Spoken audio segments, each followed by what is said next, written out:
चांद की बुक से बनाए गए एमसीक्यू देख रहे हैं। तो चलिए शुरू करते हैं। आज का पहला प्रश्न है कि सूचना का अधिकार जो है, राइट ऑफ इंफॉर्मेशन, तो विधिक अधिकार के साथ साथ मूल अधिकार भी है। भारतीय संविधान के किस अनुच्छेद के अंतर्गत इसे मूल अधिकार माना गया है? तो किस में माना गया है? अनुच्छेद 19 में माना गया है। इंडियन एक्सप्रेस बनाम भारत संघ मामले में न्यायमूर्ति वेंकटचलैया ने स्वीकार किया था कि विचार एवं व्यक्ति की स्वतंत्रता 19(1) में सूचना प्राप्ति का अधिकार भी शामिल है। ये प्रश्न बना है कि सूचना का अधिकार किस अनुच्छेद में है? तो 19(1) में। और सूचना का अधिकार सन 2005 के अंतर्गत कहा गया कि प्रत्येक नागरिक का यह विधिक अधिकार है। कैसा अधिकार है सूचना का अधिकार? विधिक अधिकार, कि सार्वजनिक संस्थानों से आवश्यक सूचना मांग सके। अगला प्रश्न ये है, आपको ये बताना है कि इसमें से कौन सा मानव दुर्व्यापार एवं बलात्श्रम के बारे में इसमें बताना है कि कौन सा सही नहीं है। यह एक मूल अधिकार है। इसकी चर्चा शोषण के विरुद्ध अधिकार में की गई है। यह अधिकार नागरिक एवं गैर नागरिक दोनों को प्राप्त है। भारतीय संविधान के अनुच्छेद 24 में चर्चा किया गया है। इसका एक अपवाद ये है कि राज्य सार्वजनिक उद्देश्यों के लिए अनिवार्य सेवा। तो ये पहली चीज़ तो आपको ये पता होना चाहिए कि ये दुर्व्यापार जो है ये अनुच्छेद 23 में है। 24 में तो कारखाना वाला है, तो इसमें से यही गलत था। और मानव दुर्व्यापार के संबंध में संसद ने अनैतिक दुर्व्यापार अधिनियम कब पारित किया? 1956 में। अब मानव दुर्व्यापार के अंतर्गत पुरुष, महिला एवं बच्चों को शामिल किया गया है। कौन कौन शामिल है इसको भी देख लीजिए। और ये दोनों को प्राप्त है। और अगला क्या है कि अनुच्छेद 23(2) में बेगार या बलात्श्रम जो का अपवाद ये है कि इसमें प्रावधान किया गया है कि राज्य सार्वजनिक उद्देश्य के लिए अनिवार्य सेवा आरोपित कर सकती है। इसके प्रतिबंध में संसद ने कई नियम बनाए हैं। ये आ जाता है सन या क्रम लगाने के लिए। तो बंधुआ मजदूरी व्यवस्था जो कि निरसन कर दिया गया 1976 में आया। न्यूनतम मजदूरी अधिनियम 1948, ठेका श्रमिक अधिनियम 1970, समान पारिश्रमिक अधिनियम 1976 में ये आया है। अगला प्रश्न ये है कि अनुच्छेद 23(2) जो है मानव दुर्व्यापार एवं बलात्श्रम का जो अपवाद है, तो इसमें ये पूछा गया है कि राज्य सार्वजनिक उद्देश्य के लिए अनिवार्य सेवा आरोपित कर सकता है, परंतु ऐसा करते समय राज्य निम्नलिखित आधारों पर विभेद नहीं करेगा। इसमें से ये बताना है कि कौन सा अधिकार इसमें नहीं है। धर्म, मूल वंश, जाति, वर्ग, निवास स्थान और लिंग। तो इसमें से यही जो है निवास स्थान और लिंग के आधार इसमें से नहीं है। इसमें से है क्या? केवल धर्म, जाति, मूल वंश या वर्ग के आधार पर विभेद नहीं किया जा सकता। अगला प्रश्न क्या कहता है कि कारखानों में बालक के नियोजन का प्रतिषेध है। तो इसमें से 18 वर्ष से कम आयु भारतीय संविधान के 23 में चर्चा किया गया है। इसे शोषण के विरुद्ध अधिकार में शामिल किया गया है। शोषण के विरुद्ध अधिकार गैर नागरिकों को प्राप्त नहीं है। तो इसमें से क्या बताना है? इसमें से कौन सा सही है ये बताना है। तो ये ध्यान से देखिए। तो यही इसमें सिर्फ 3 सही है। अनुच्छेद 24 में चर्चा किया गया है और ये गैर नागरिकों को प्राप्त नहीं है। तो ये अनुच्छेद 24 में बात की गई है 18 वर्ष नहीं 14 वर्ष। और ये शोषण के विरुद्ध जो अधिकार है ये दोनों को प्राप्त है, दोनों को प्राप्त है। अगला प्रश्न क्या कहता है कि आपको बाल श्रम अधिनियम जो सन 2016 में आया तो उसके विषय में आपको बताना है कि कौन सा कथन सही है। इस अधिनियम 14 वर्ष से कम आयु के सभी बच्चों को सभी व्यवसायों एवं प्रक्रियाओं में रोजगार निषिद्ध करता है। और इस अधिनियम को उल्लंघन पर 6 माह से लेकर 2 वर्ष तक कैद है। तो ये दोनों ही सही है। 1986 का संशोधन किया गया था और इसका नाम बदल कर क्या किया गया? बाल एवं किशोर श्रम अधिनियम 1986 द्वारा नाम बदला गया। और 14 वर्ष से कम आयु, 18 वर्ष नहीं था, 14 वर्ष, 14 वर्ष से कम आयु के बच्चों को खतरनाक व्यवसायों और प्रक्रियाओं में रोजगार निषेध का प्रावधान किया गया और 6 माह से 2 वर्ष की कैद और 20,000 से 50,000 तक के जुर्माने की प्रावधान किया गया। अपराध दोहराने पर 1 से 3 वर्ष हो सकता है। अनुच्छेद 25 के बारे में देखना है कि हिंदू शब्द किसके लिए किया गया है, तो बौद्ध, जैन, सिख, पारसी। तो इसमें पारसी नहीं आते, इसमें पारसी नहीं आते। अनुच्छेद 25 के बारे में बताना है कि अंतरकरण की जो स्वतंत्रता एवं धर्म को अबाध रूप से मानने, आचरण एवं प्रचार का अधिकार, यह अधिकार नागरिक एवं गैर नागरिक दोनों को प्राप्त है।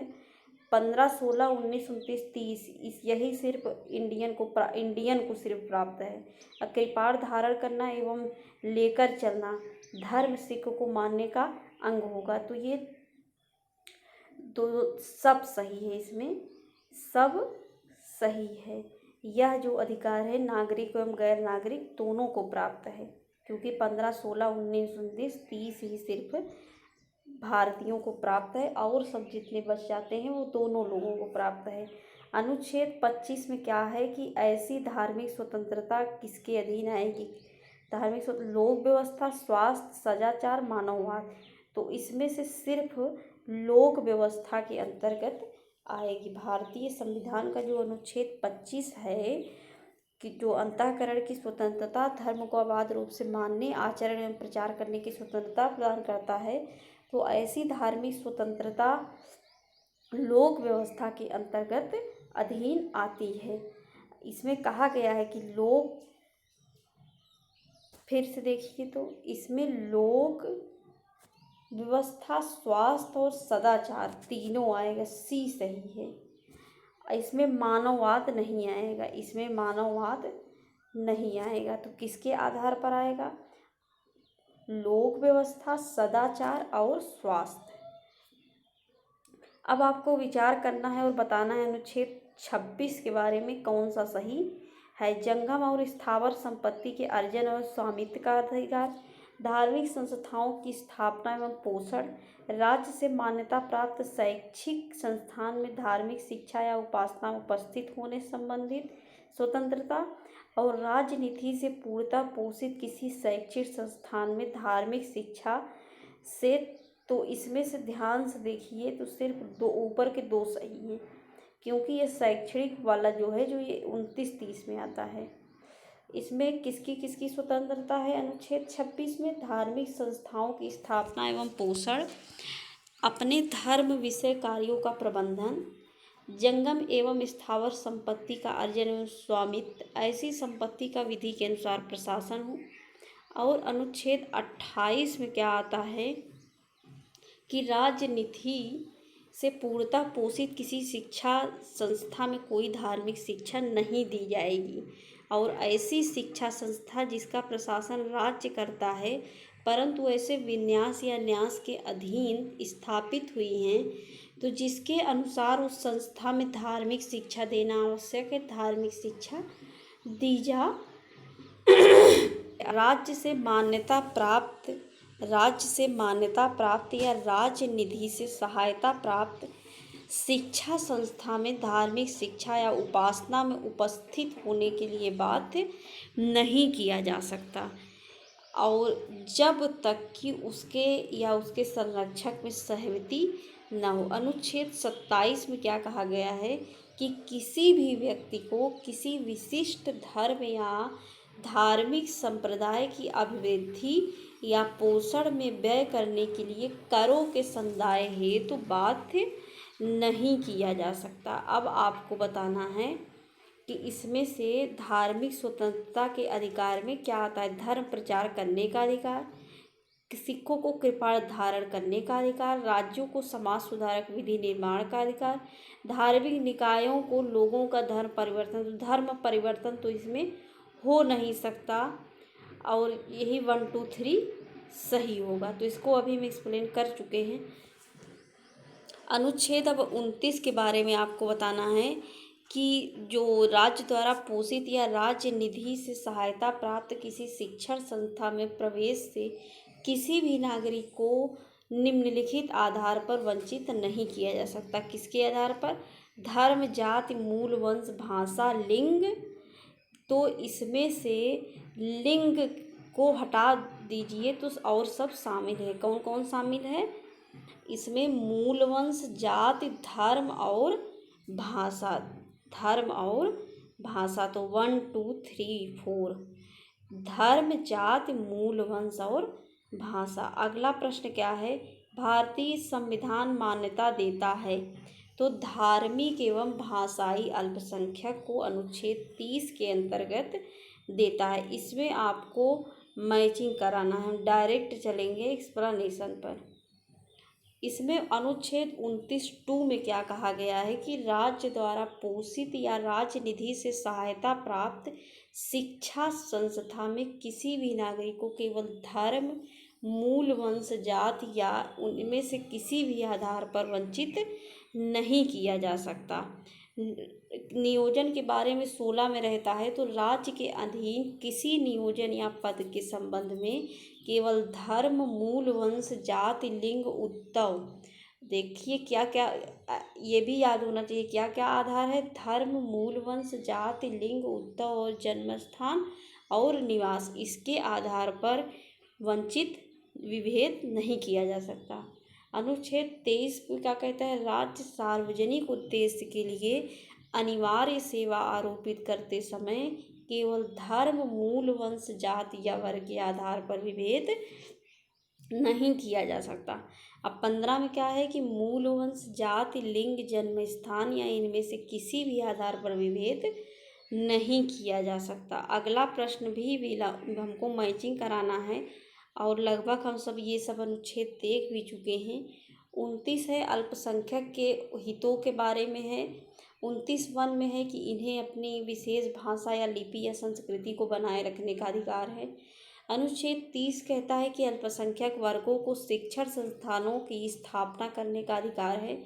30(1) कहता है कि धर्म या भाषा के पर आधारित सभी अल्पसंख्यक वर्गों को अपनी रुचि की शिक्षण संस्थानों की स्थापना एवं प्रशासन का अधिकार होगा। 30(2) में कहा गया है कि राज्य शिक्षा संस्थानों को सहायता देने में कोई विभेद नहीं करेगा। अनुच्छेद 33 संसद को यह अधिकार देता है कि वह सशस्त्र बलों, अर्धसैनिक बलों, पुलिस बलों, खुफिया एजेंसियों आदि के मूल अधिकारों पर युक्ति प्रतिबंध लगाएगा।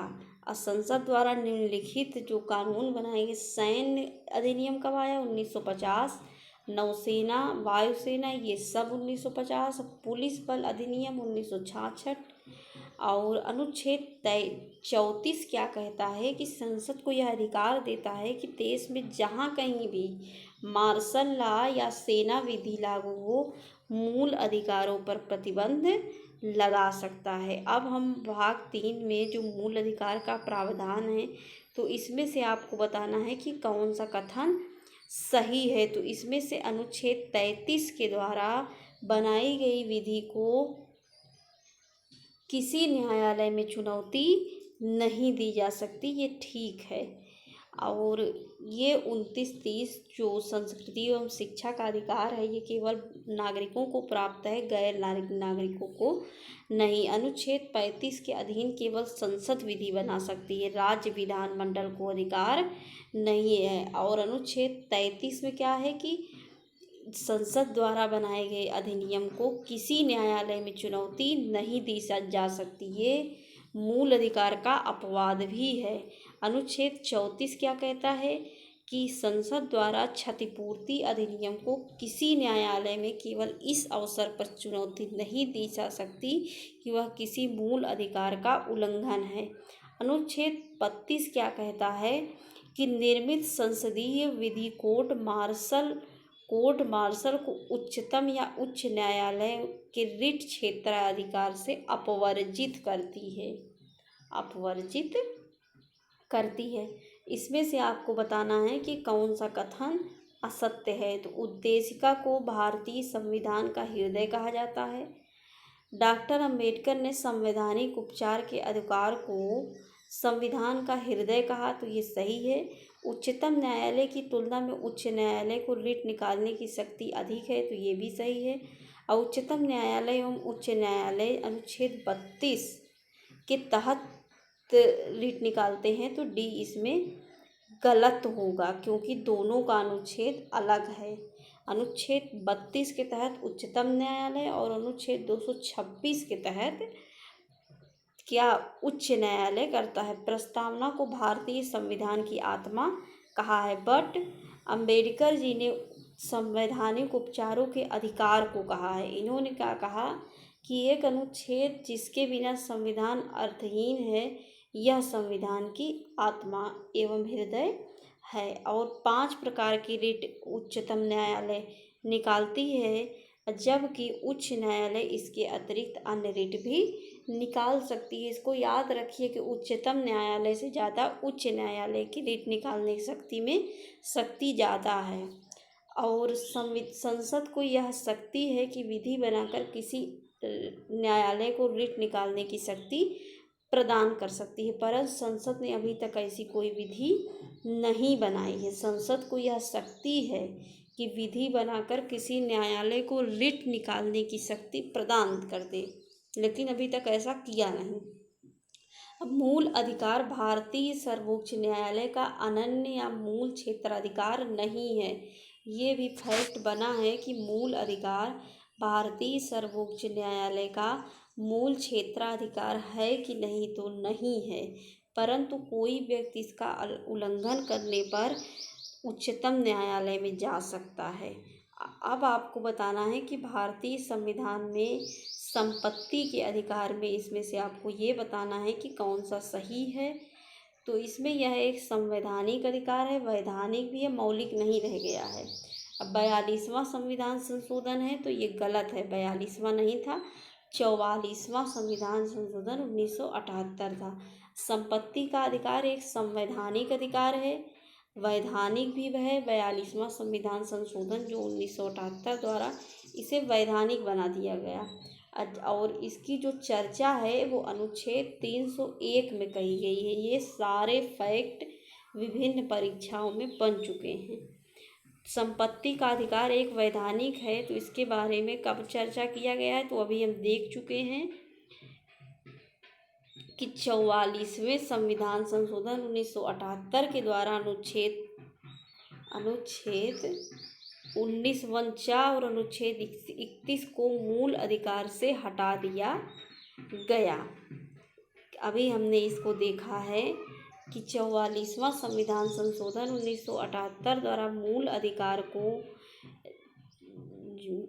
अधिकार में से जो 19 जिसमें प्रावधान किया गया था कि प्रत्येक नागरिक को संपत्ति को अधिग्रहण करने और उसे रखने या निपटाने का अधिकार होगा, एवं अनुच्छेद 31 में संपत्ति का अधिकार था हटा दिया गया। 44वें संविधान संशोधन भाग 12 में एक नया अध्याय 4 जोड़ा गया, अतः संविधान के 13 के स्थान पर 12 होगा। और 44वां संविधान संशोधन संपत्ति के अधिकार को 301 का से संबंधित किया गया और एक वैधानिक अधिकार है। और 44वां संविधान संशोधन कांग्रेस के समय नहीं, जनता पार्टी के समय आई थी। 44वें संविधान संशोधन से मूल अधिकारों की जो संख्या है 7 से घटाकर 6 कर दिया गया है। अब आपको इसमें से बताना है कि अनुच्छेद 31(1) के बारे में कौन सा कथन सही है। तो इसे भारतीय संविधान अधिनियम 1951 द्वारा जोड़ा गया। इसे अनुच्छेद 14 एवं 19 को वरीयता दी जाती है, तो इसमें से दोनों ही सही है। अनुच्छेद 31(1) मूलतः संपत्ति के अधिकार के अपवाद के रूप में अधिनियमित किया गया है। इससे पहले भारतीय संशोधन जो हुआ था 1951, ये पहला संशोधन था। इसमें क्या था कि 7वें एवं 44वें संविधान संशोधन के द्वारा इसका विस्तार किया गया। और अनुच्छेद 31(1) ये न्यायिक समीक्षा के अंतर्गत आते हैं। और यह अनुच्छेद संपदाओं आदि के अर्जन के लिए उपबंध करने वाली विधियों की सेविंग संबंधी प्रावधान है। अनुच्छेद 14 से 19 द्वारा प्रदत्त मूल अधिकारों के उल्लंघन के आधार पर अवैध नहीं ठहराया जा सकता, अर्थात इसे अनुच्छेद 14 एवं 19 पर वरीयता दी जाती है। अगला प्रश्न है 31 के खा के बारे में आपको बताना है कि कौन सा कथन सही है। तो इसमें से ये कौन सा कथन सही नहीं है, तो इसमें से ये डी वाला नहीं है कि 9वीं अनुसूची में डाली गई अधिनियमों एवं नियमों की न्यायिक समीक्षा नहीं हो सकती, तो ये गलत है। इसमें कहा गया कि क्योंकि IR कोहल्लो जो बनाम तमिलनाडु सन 2007 में उच्चतम न्यायालय ने निर्णय दिया कि 9वीं अनुसूची में सम्मिलित विधियों को न्यायिक समीक्षा से उन्मुक्ति प्राप्त नहीं हो सकती। इसमें निर्णय ये दिया गया कि 24 अप्रैल 1973 के बाद 9वीं अनुसूची में सम्मिलित विधियों को न्यायिक समीक्षा हो सकती है। और 24 अप्रैल 1973 में केशवानंद भारती बनाम केरल राज्य में 1973 मामले में संविधान के मौलिक ढांचे के सिद्धांत को प्रतिपादित किया गया और अनुच्छेद 31 ख को पहले संविधान संशोधन अधिनियम 1951 द्वारा जोड़ा गया। इसमें 4 थे, 17, 39, 42, 44, 66, 75 और 78 संशोधन द्वारा इसका विस्तार किया गया। इस अनुच्छेद को भूतलक्षी प्रभाव दिया गया। इस अनुच्छेद के साथ 9वीं अनुसूची जोड़ी गई। इसमें सम्मिलित सभी विधियों को सभी मूल अधिकारों से उन्मुक्ति प्रदान की गई। अब मूल रूप में 9वीं अनुसूची में 13 अधिनियमों और विनियमों को रखा गया, परंतु सन 2016 तक इसकी संख्या 282 हो गई है। अगला प्रश्न 31 ग के बारे में आपको बताना है कि कौन सा कथन क्या देखना सही है। तो इसमें से कोई नहीं सही है। यह अनुच्छेद 24वें संविधान संशोधन द्वारा जोड़ा गया। यह अनुच्छेद नीति निर्देशक सिद्धांत 39 क से लेकर 4 के सभी प्रावधानों को 14 एवं 19 पर प्राथमिकता दिया गया। तो ये दोनों गलत है, क्योंकि 31 ग को 25वें संविधान संशोधन द्वारा किया गया था, 24वें नहीं। यह अनुच्छेद नीति निर्देशक सिद्धांत के अनुच्छेद 39 ख या ग को अनुच्छेद 14, 19, 31 पर प्राथमिकता देता है, 39 पर नहीं। और ये सब हम पहले ही देख चुके हैं। अगला प्रश्न क्या है कि कौन मूल अधिकारों का संरक्षक है। तो न्यायालय मूल अधिकारों का, ये जो रिट जारी होता है उससे हमको पता चलता है कि संरक्षक हमारा क्या है। अनुच्छेद 32 के तहत सर्वोच्च न्यायालय और अनुच्छेद 226 के तहत उच्च न्यायालय। बंदी प्रत्यक्षीकरण के बारे में आपको विचार करिए। यह रिट सार्वजनिक प्राधिकरण या व्यक्तिगत दोनों के विरुद्ध जारी हो सकती है। यह रिट को व्यक्ति की स्वतंत्रता का महानतम रक्षक कहा जाता है। तो इसमें से दोनों ही सही है। बंदी प्रत्यक्षीकरण हैबियस कॉर्पस के बारे में इंग्लिश भी कभी कभी दे दिया जाता है, हिंदी नहीं दिया जाता। 2 रिट जारी होता है, 32 और 226, ये देख चुके हैं। इस रिट को व्यक्ति की स्वतंत्रता का महानतम रक्षक माना जाता है, क्योंकि यह रिट बंदीकरण अधिकारों को एक निश्चित सीमा 24 घंटे के अंदर न्यायालय के समक्ष प्रस्तुत करना होता है, बट इसमें जो आने जाने का समय है नहीं जोड़ा जाता। अब प्रत्यक्ष बंदीकरण अधिनियम के अंतर्गत एक व्यक्ति को बिना मुकदमा चलाए 3 महीने तक बंदी बनाया जा सकता है। 3 महीने के बाद सलाहकार बोर्ड की राय आवश्यक है। अब बंदी प्रत्यक्षीकरण लैटिन भाषा है जिसका शब्द है ही कि को प्रस्तुत किया जाए। अब आपको इसमें से मिलान करना है और हम सीधे एक्सप्लेनेशन पर चलेंगे।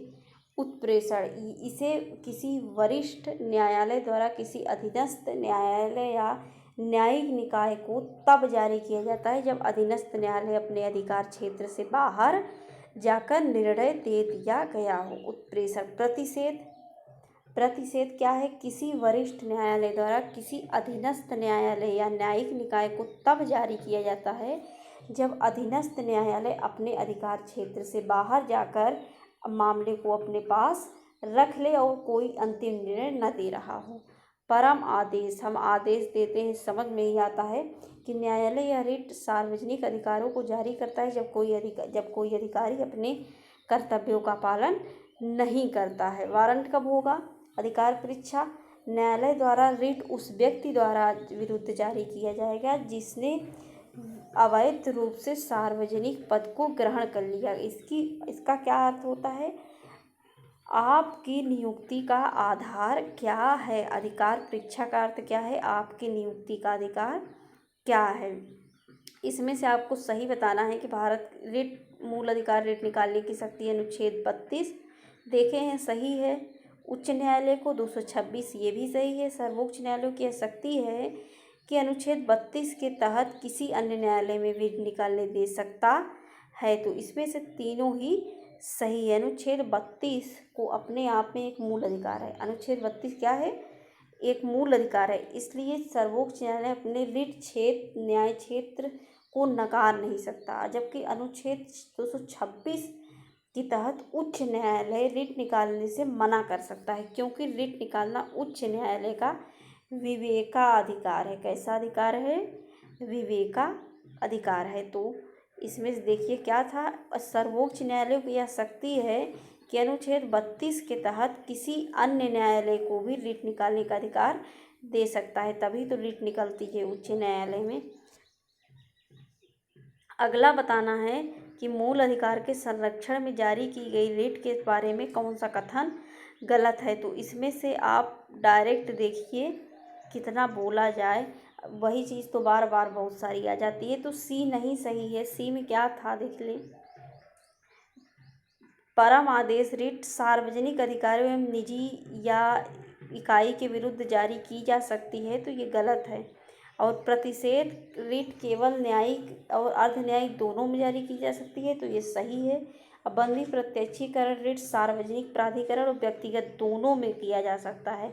और उत्प्रेषण क्या है? रिट विधिक निकायों एवं निजी या इकाइयों के विरुद्ध जारी नहीं किया जा सकता। और परम आदेश जो होता है वो भी जारी नहीं हो सकता है, केवल सार्वजनिक अधिकारियों इकाइयों के विरुद्ध जारी किया जा सकता है। निजी व्यक्तियों के अधिकार वो खिलाफ नहीं किया जा सकता। परम आदेश का होता है हम आदेश देते हैं, तो आदेश किसको दिया जाएगा? सरकारी आदमी को दिया जाएगा। प्रतिषेध का अर्थ क्या होता है? रोकना, किसी चीज़ को हम रोक सकते हैं। रोक कहाँ कहाँ सकते हैं? निजी व्यक्तियों, प्रशासनिक अधिकरणों, विधायी निकायों एवं निजी व्यक्तियों या निकायों के विरुद्ध जारी नहीं किया जा सकता। बंदी प्रत्यक्षीकरण ये निम्नलिखित दशाओं में नहीं निकाली जा सकती। कब नहीं निकाली जा सकती? गिरफ्तारी किसी विधानमंडल या न्यायालय की अवमानना के तहत हो, न्यायालय द्वारा हिरासत में लिया गया हो और गिरफ्तारी न्यायालय के न्याय क्षेत्र से बाहर हो, तब ये रिट नहीं जारी होगी। हिरासत कानून सम्मत है, अर्थात गिरफ्तारी विधि द्वारा स्थापित प्रक्रिया के अनुसार हुई है। उत्प्रेषण पहले न्यायिक या अर्ध न्यायिक के विरुद्ध जारी करता था, परंतु 1991 में न्यायालय ने व्यवस्था किया कि उत्प्रेषण प्रशासनिक पदाधिकारियों के विरुद्ध भी जारी की जा सकती है। उत्प्रेषण का क्या अर्थ होता है? प्रमाणित करना या सूचना देना। तो आज के लिए बस इतना ही। वीडियो कैसा लग रहा है बताइएगा। Thanks for watching this video. Video helpful लगे तो शेयर करिए और सब्सक्राइब करना ना भूलिए।